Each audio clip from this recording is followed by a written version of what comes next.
Hello friends, welcome back to our channel. In today's video, I want to tell you how to solve brightness problem.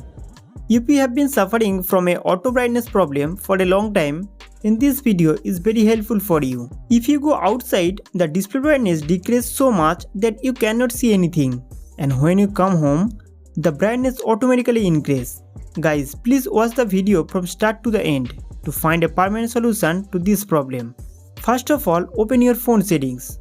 After opening the phone settings, scroll down and go to display and brightness.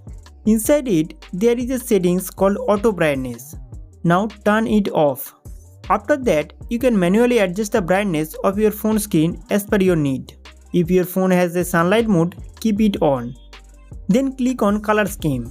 After clicking on color scheme, set color to original color pro and set the color temperature to default.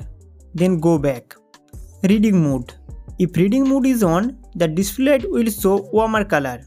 If you use your phone for a long time or if you read a book on mobile, this settings is very good for your eyes. If you don't like this function, then turn off the reading mode. Guys, your phone display has two modes. In light mode, the display color will remain normal, and in dark mode, the display will turn black. Tell me in the comment section which mode do you prefer to use. Friends, I hope this information will be helpful for you. So don't forget to like this video and subscribe to our channel for more informative video.